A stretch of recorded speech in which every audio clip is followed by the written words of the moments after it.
میری سارے خوشی آپ ہیں، آپ ہیں میری وسلم علی سیدنا و مولانا محمد رسولہ النبی الامین المکین الحنین الکریم الرؤوف الرحیم، اما بعد فاعوذ باللہ من الشیطان الرجیم، بسم اللہ الرحمن الرحیم، انا انزلناه فی لیلۃ القدر وما ادراک ما لیلۃ القدر لیلۃ القدر خیر من الف شہر تنزل الملائکۃ والروح فیہا بإذن ربهم من كل امر سلام هي حتى مطلع الفجر۔ صدق اللہ مولانا العظیم وصدق رسولہ النبی الکریم، ان اللہ وملائکتہ یصلون علی النبی یا ایھا الذین آمنوا صلوا علیہ وسلموا تسلیما۔ اللهم صل على سيدنا ومولانا محمد وعلى آل سيدنا واصحاب سيدنا محمد وبارك وسلم وصل عليه۔ صلاة والسلام عليك يا سيدي يا رسول الله، صلاة والسلام عليك يا سيدي يا حبيب الله، وعلى آلك واصحابك يا سيدي يا نور الله۔ مولاي صل وسلم دائما ابدا على حبيبك خير الخلق كلهم محمد سيد الكونين والثقلين والفريقين من عرب ومن عجم، يا رب بالمصطفى بلغ ما قاصدنا واغفر لنا ما مدى يا واسع الكرم۔ مولاي صل وسلم دائما ابدا على حبيبك خير الخلق كلهم۔ اللہ تبارک و تعالیٰ کی حمد و ثنا کے بعد آقا دو عالم فخر دو عالم امام الانبیاء حضرت محمد مصطفیٰ صلی اللہ تعالی علیہ وآلہ وسلم کی ذات اقدس پر بشمار لاتعداد ہدیہ درود و سلام، محبت، عقیدت و احترام پیش کرنے کے بعد قرآن مجید فرقان حمید میں سے سورۃ القدر کی آیات بینات تلاوت کرنے کا ثواب حاصل کیا۔ اللہ تبارک و تعالی کی حضور دعا ہے کہ اللہ رب العزت ہم سب کو، رب العالم اسلام کو قرآن و سنت کے مطابق عمل پیرا ہونے کی توفیق عطا فرمائے۔ جو ہمارے آباء و اجداد اور بالخصوص آقا صلی اللہ علیہ وآلہ وسلم کی امت مرحومہ جو آخرت میں جا چکی ہے، اللہ تبارک و تعالیٰ اس ماہ مقدس کے صدقے اور پیارے آقا صلی اللہ علیہ وآلہ وسلم کا مقام نبوت کا صدقہ ان تمام مرحومین و مرحومات کی بخشش اور مغفرت فرمائے۔ ہمیں بھی اللہ تعالیٰ زندہ رکھے تو اسلام پر، موت دے تو ایمان پر، خاتمہ ہم سب کا بالایمان فرمائے۔ تلاوت کردہ آیات بینات، انا انزلناہ، بے شک ہم نے نازل کیا، فی لیلۃ القدر،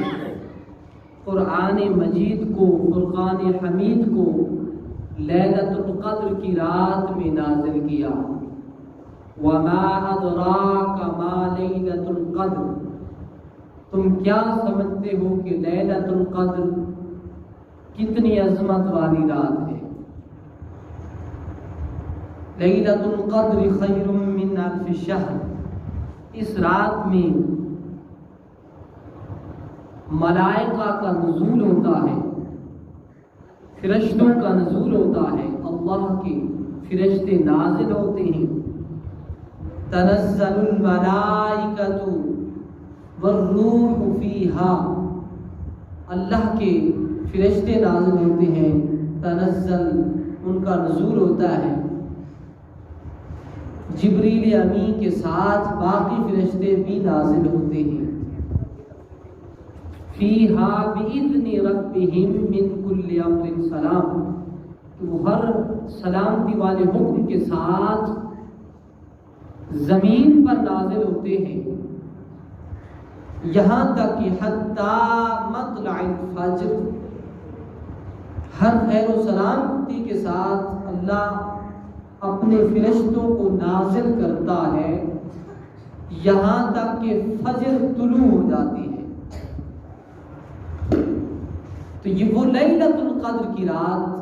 اس کے متعلق دو روایات ہیں۔ ایک تو یہ ہے کہ بنی اسرائیل اور پہلی امتیں چونکہ ان کی عمریں زیادہ تھیں تو زیادہ عمر کے لحاظ سے ان کی عبادات اللہ کی حضور ان کی عمریں بھی زیادہ تھی تو لہٰذا ان کی عبادات میں بھی اضافہ تھا، عمروں کے مطابق ان کی عبادات۔ اور آقا صلی اللہ علیہ وآلہ وسلم نے خیال فرمایا کہ میری امت کی چونکہ عمریں کم ہیں اور پھر عبادات بھی کم ہوں گی تو لہٰذا اس وجہ سے اللہ کی حضور دعا فرمائے کہ باری تعالیٰ ایسا موقع عطا فرما کہ جس کی کرنے سے میری امت کو بھی لا تعداد بے شمار تیری طرف سے انہیں ثواب عطا کیا جائے۔ تو پھر اللہ تعالیٰ نے لیلۃ القدر کی رات کو نازل فرمایا اور لیلۃ القدر کی سورت کو نازل فرمایا۔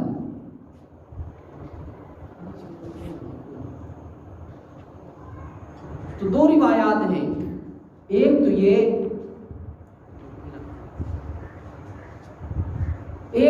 کہ آقا صلی اللہ علیہ وآلہ وسلم کی ذات پاک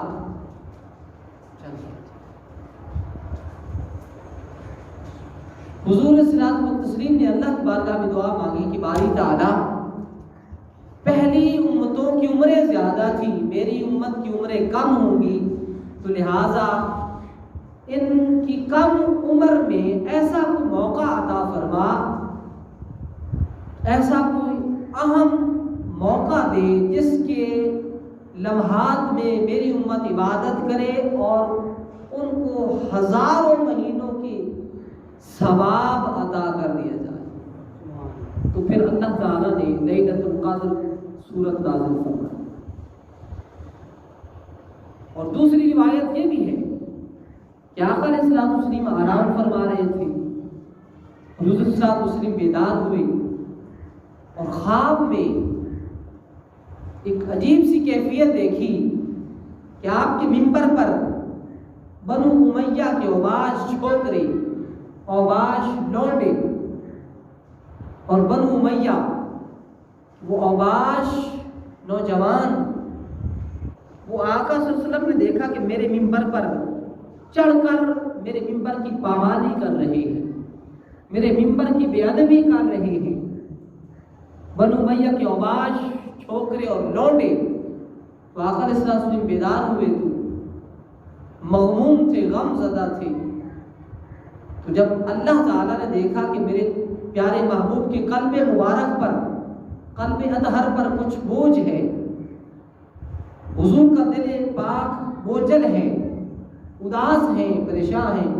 تو پھر آقا صلی اللہ علیہ وسلم کی پریشانی کو دور کرنے کے لیے، آقا کے غم کو دور کرنے کے لیے اللہ کی ذات نے لیلۃ القدر سورت نازل فرمائی اور اس میں فرمایا کہ اس لیلۃ القدر کی وہ عظیم رات ہے جو رمضان المبارک کے آخری عشرہ میں آتی ہے اور اس کا امکان 27ویں کی رات کو ہوتا ہے۔ تو یہ رات حضور صلی اللہ علیہ وسلم فرماتے ہیں اللہ نے مجھے عطا فرمائی اس وجہ سے کہ میری امت ایک رات میں جاگ کر کما حق ہو اگر عبادت کرے گی تو اللہ تعالیٰ میری امت کو 70,000 سال 1,000 سال کے برابر میری امت کو ثواب عطا فرمائے. تو اس وجہ سے اور پھر آقا کا قلب مبارک کا بوجھ دور کرنے کی وجہ سے بھی یہ سورت نازل فرما دی. اور چونکہ یہ رمضان مبارک کے آخری عشرہ میں ہوتی ہے اور آخری عشرہ میں پھر اعتکاف کا بھی حضور صلی اللہ علیہ وسلم نے اہتمام فرمایا مسجد نبوی شریف میں، اور آخری عشرہ میں زیادہ پہلے سے بھی زیادہ حضور صلی اللہ علیہ وسلم عبادات میں اضافہ فرما دیا کرتے. تو 3 عشرے ہوتے ہیں ہر مہینے کے، اور رمضان مبارک کے بھی. پہلے عشرہ میں اللہ کی رحمت ہوتی ہے، دوسرے عشرہ میں مغفرت ہوتی ہے، اور تیسرے عشرہ میں اللہ تعالیٰ نجات فرما دیتا ہے، بخشش کا پروانہ عطا کر دیتا ہے. اور حضور صلی اللہ علیہ وسلم نے فرمایا کہ آخری عشرہ میں اس لیلۃ القدر کو تلاش کرنے کے لیے تم 5 اور طاق راتوں میں تلاش کیا کرو. 21ویں کی رات کو تلاش کرو، 23ویں کی رات کو، 25ویں کی رات کو، 27ویں کی رات کو، اور 29ویں کی رات کو. یہ 5 موقعوں کا حضور صلی اللہ علیہ وسلم نے فرمایا تم اگر لیلۃ القدر کے انوار و تجلیات، لیلۃ القدر کی وہ نور بری کیفیات دیکھنا چاہتے ہو، اللہ کے انوار و تجلیات کا مشاہدہ نظارہ کرنا چاہتے ہو، تو 21ویں کی رات کو انتظار رہو، اور 23ویں کی رات کو، 25ویں کی رات کو، اور پھر 27ویں کی اور 29ویں کی رات کو. آقا نے فرمائے یہ طاق راتوں میں اللہ تعالیٰ اس رات کو نازل فرماتا ہے اور اپنے انوار و تجلیات نازل فرماتا ہے. اس لیے اسے پوشیدہ رکھا، چھپا کر رکھا، اس لیے کہ آقا کی امت کبھی یہ سو کر نہ وقت گزار دے بلکہ منتظر رہے، انتظار میں رہے. اگر 21ویں کو نظر نہیں آئی وہ رات لیلۃ القدر کی اور انوار تجلیات، تو پھر 23ویں کی رات کو نظر آئیں گے. یعنی یہ جاگتے رہیں گے، منتظر رہیں گے، انتظار کرتے رہیں گے، تو بالآخر جو صالحین ہوں گے، جو اللہ کے مقبول بندے ہوں گے، جو عارف اور ولی ہوں گے، مومن کامل ہوں گے، بالآخر انہیں اس رات کا مشاہدہ کرا دیا جاتا ہے، عام لوگوں کو نہیں. اللہ کرم کر دے تو عام لوگوں کو بھی یہ انوار و تجلیات نظر آ جاتے ہیں. جو کوئی منہمک ہو جائے، توجہ کرنے لگ جائے اور جا کر اس رات کی تلاش میں لگ جائے، تو اللہ فرماتا ہے کچھ نہ کچھ اس رات کا، عظیم رات کا حصہ اسے بھی عطا کر دیا جاتا. اور پھر اس میں حضور صلی اللہ علیہ وسلم نے آخری عشرہ میں اعتکاف کا اہتمام فرمایا.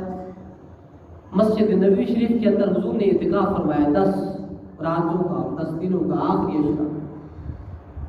اور اس کا اعتکاف چونکہ آج 20واں روزہ ہے،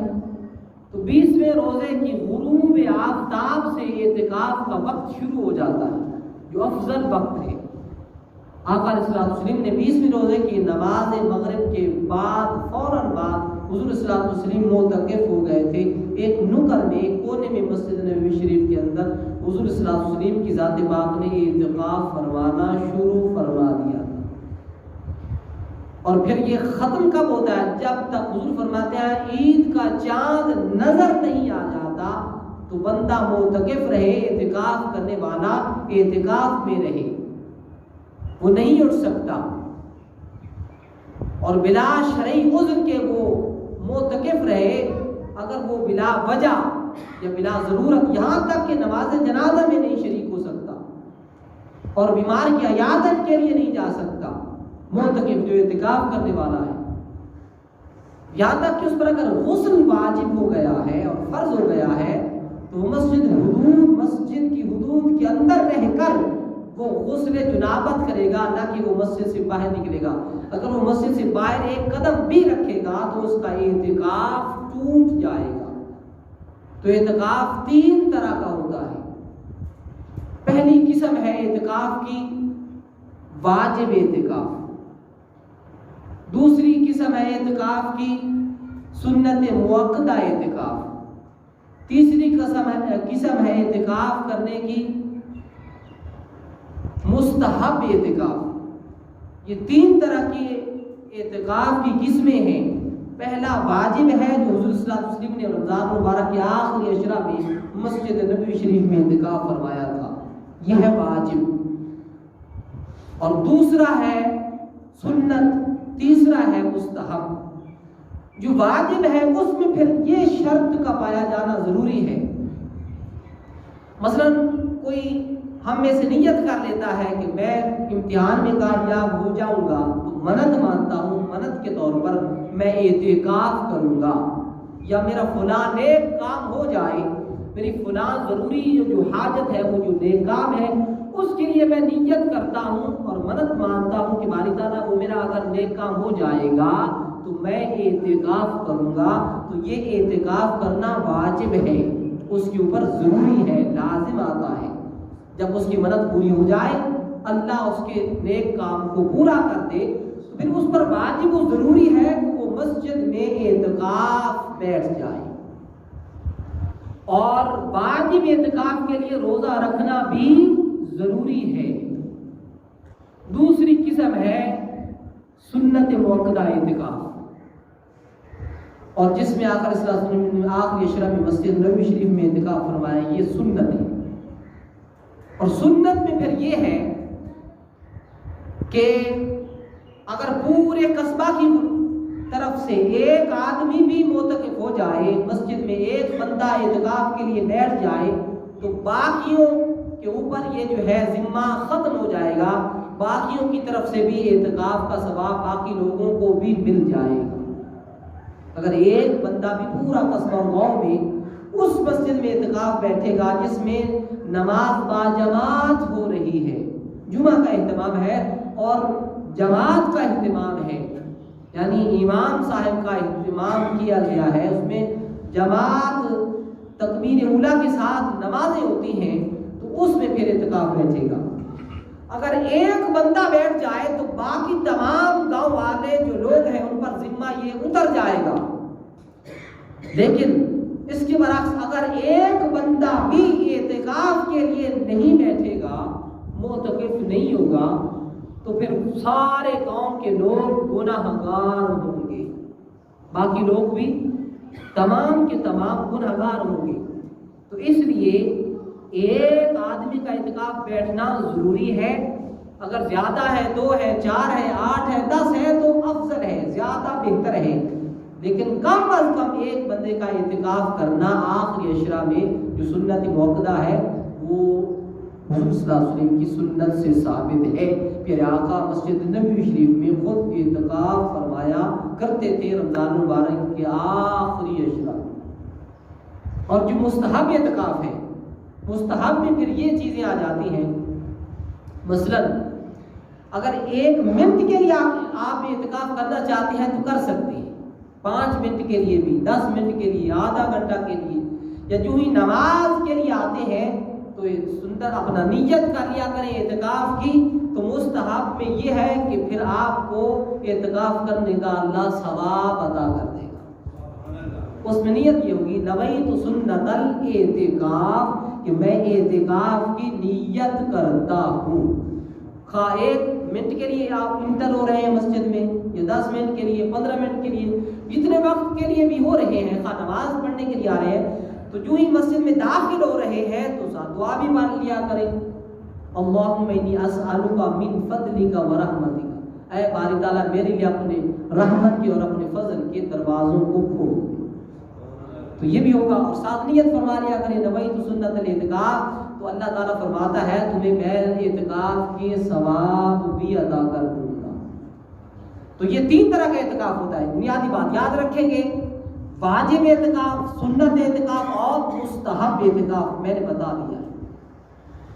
اس کے بعد جو لیلۃ القدر ہے وہ 1000 مہینوں سے بہتر رات ہے، یہ خود آقا دو جہاں نے اللہ کی بارگاہ سے مانگی ہے، دعا مانگی تھی، ید اللہ والے ہاتھ اٹھا کر پیارے آقا نے اللہ کی حضور دعا مانگ رہے تھے کہ باری تعالیٰ پہلی امتوں کی عمریں زیادہ ہوتی تھی، لمبی عمریں ہوتی تھی، 100 سال سے تجاوز کر جاتے تھے، 100 سال، 150 سال، اس سے بھی زیادہ، تو لہذا ان کی عبادات بھی پھر زیادہ ہوتی تھی، جیسا کہ بنی اسرائیل کی قوم تھی، ان کی عمریں لمبی تھی، یا باقی پیغمبروں کی، حضرت ہود علیہ السلام، نوح علیہ السلام، ہود علیہ السلام، ادریس علیہ السلام، تو پہلی امتوں کی جو عمریں زیادہ تھی، حضور اللہ کی بارگاہ میں عرض کی باری تعالیٰ ان کی پھر عبادات بھی زیادہ تھی. تو ہم خیال کر رہے ہیں کہ میری امت کی عمریں کم ہوں گی، اور ایک 80 سال، 100 سال، 60 سال، 65 سال، تو اس لحاظ سے تھوڑی عمریں ہوں گی تو زیادہ عبادت نہیں کر پائیں گے. باری تعالیٰ میری امت کو کوئی ایسا عظیم موقع عطا فرما کہ وہ موقع، وقت تو اس کا تھوڑا ہو، لیکن اس تھوڑے وقت میں میری امت اگر جاگ کر شب زندہ دار ہو کر عبادت کر لیں گے تو باری تعالیٰ انہیں 1000 مہینے عبادت کرنے کا تو ثواب عطا کر دینا. تو اللہ نے فرمایا میرے محبوب گھبرانے کی کیا بات ہے، یہ سارا پسارا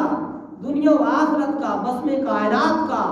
نظام آخرت کا، نظام دنیا، یہ سارا بزم کائنات محبوب سجائی تیرے لیے ہے، تیری رضا کی خاطر یہ تیرے لیے سجائی. محبوب آپ نے اگر وہ عظیم اور اہم موقع مانگا ہے تو دیکھ ہم آپ کو وہ عظیم رات، اس رات کا نام لیلۃ القدر کی رات ہے، محبوب تیری امت کو تمہارے صدقے سے عطا کرتے ہیں. اب وہ رات تو ایک ہے،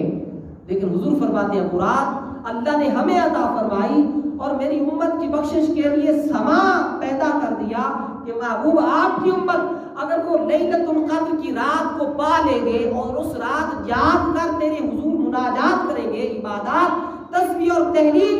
بیان کرتے رہیں گے اور شب زندہ دار ہو جائیں گے، ساری رات جاگ کر تیری عبادت میں گزار دیں گے، تو پھر اللہ فرماتا ہے محبوب جب ایسا عمل تیری امت کر لے گی، لیلۃ القدر کی رات کو جاگ کر عبادت میں گزار دے گی، تو ہم تمہاری امت کو 1000 مہینوں کی عبادت کا ثواب عطا کر دیں گے. تو یہ بھی اسی عشرہ میں آ رہی ہے، آخری عشرہ، اور وہ خوش نصیب ہوں گے جو اس رات کو پا لیں گے. اور 2 روایات یہ ہیں. پہلی روایت یہ ہے کہ آقا کے منبر کو پامال کر رہے تھے بنو امیہ کے اوباش، لونڈے، چھوکرے. آقا بیدار ہوئے، خواب میں دیکھا تو مغموم تھے، تو لیلۃ القدر کی یہ صورت اللہ نے حضور کو عطا فرمائی اور فرمایا کہ محبوب پریشان نہ ہو، آپ کو ہم لیلۃ القدر کی رات عطا کر رہے ہیں. اور دوسری روایت یہ ہے کہ وہ آقا علیہ السلام کی اہل بیت پاک جو میدان کربلا میں گئے، وہاں اسلام کی سربلندی کی خاطر، اسلام کے اس پرچم کو بلند کرنے کے لیے، طاغوتی طاقتوں سے لڑنے کے لیے اور علم جہاد کو بلند کرنے کے لیے میرے آقا امام حسین علیہ السلام نے جو علم جہاد بلند کیا اور سینہ سپر ہو کر یزید جیسے فاسق اور فاجر کے سامنے اعلان جنگ کر دیا اور فرمایا کہ یہ محمدی ہاتھ یزید کے ہاتھ پر کبھی نہیں آ سکتا اور حق والے کبھی باطل کے ساتھ سمجھوتا نہیں کر سکتے. وہ جانوں کا نذرانہ تو دے سکتے ہیں، وہ اپنی جان اللہ کی حضور نشاور تو کر سکتے ہیں، لیکن یزید جیسے فاسق و فاجر، ملعون اور لعنتی شخص کے ہاتھ پر بیعت کبھی نہیں کر سکتے. وہ جو رات اہل بیت یا افراد کے نبوت کے افراد جو جتنے بھی اہل بیت کے نبوت کے افراد تھے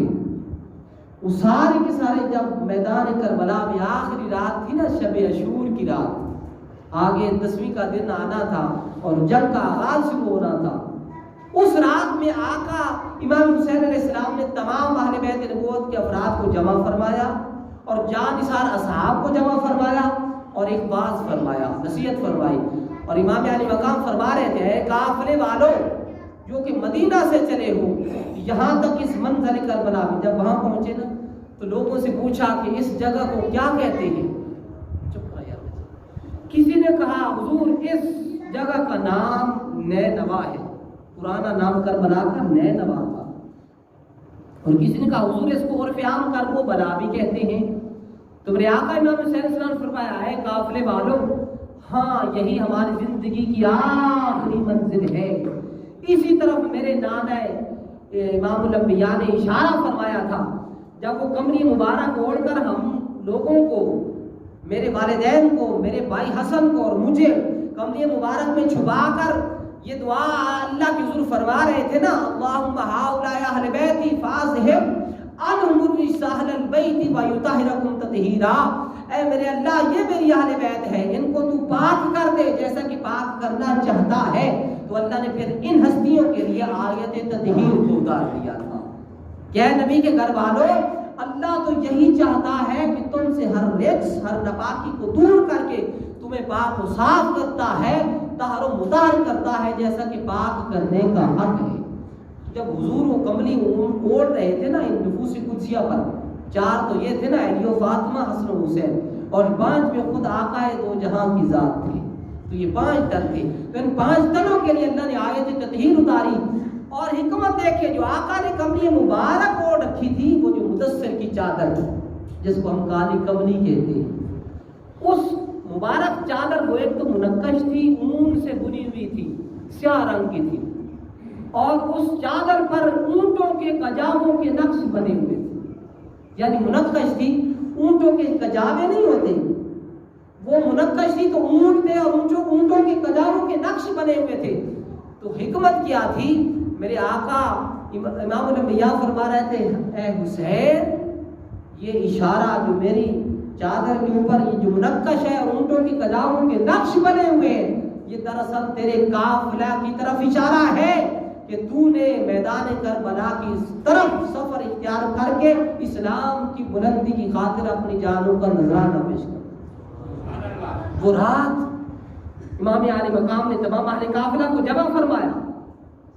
اور بات فرمایا کہ میں تم سے بے حد راضی ہوں، تم نے وفات عالی کا حق ادا کر دیا ہے،